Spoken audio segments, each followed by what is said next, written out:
Design করা, সবকিছু যেমন একবারে পারফেক্ট থাকে। সবকিছু পারফেক্ট থাকবে। দেখো এই হচ্ছে তোমার ঘর, ওকে। ঠিক আছে? আর এইটা হচ্ছে ঘরের মেন গেট। গেটে ঢুকলে সাইডে একটা টয়লেট রাখবো। মেন গেটে টয়লেট?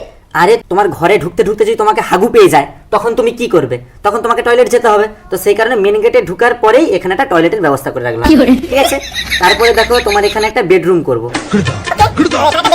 বেডরুমের ভেতরে এখানে বেড থাকবে, ওকে। আর এই সাইডটা একটা টয়লেট রাখবো, ঠিক আছে? বেডরুমে টয়লেট?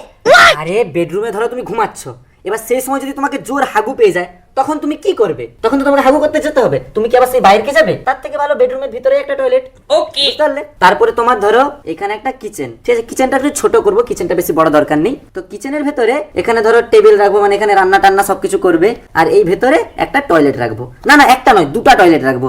রান্নাঘরে টয়লেট, তাও আবার দুটো? আরে ধরো তোমরা দু বৌমাই রান্না করতেছ, দুজনকে একসাথে হাগু পেয়ে গেল, তখন তোমরা কোথায় যাবে? হাগু তো করতে হবে, সেই কারণে আমি রান্নাঘরে দুটা টয়লেটের ব্যবস্থা রাখছি। তো এবার এই পাশে হচ্ছে ডাইনিং রুম করব, আর ডাইনিং রুমটা একটু বড় করতে হবে। দেখো বড় রকম ডাইনিং রুম করলাম, মাঝখানে টেবিল থাকবে, চারদিকে চারটা চেয়ার থাকবে, চারদিকে চারটা চেয়ার থাকবে, আর চার কোণে চারটা টয়লেটের ব্যবস্থা রাখবো। ডাইনিং রুমে টয়লেট?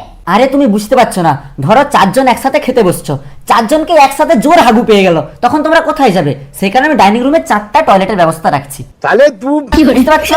এবার দেখো এখানে একটা লন্ড্রি থাকবে, মানে এখানে ঘোরাফেরা চলাফেরা করার জন্য। এইটা তুমি ভালো ডিজাইন করছো, একটু হাঁটা চলা ঘোরাফেরা করতে খুব ভালো হবে। হ্যাঁ, কিন্তু হাঁটা চলা করতে করতে যদি তোমার দিকে হাগু পেয়ে যায়, সেই কারণে আমি প্রত্যেকটা জায়গায় এক হাত ছাড়া ছাড়া একটা করে টয়লেটের ব্যবস্থা রাখবো, ঠিক আছে?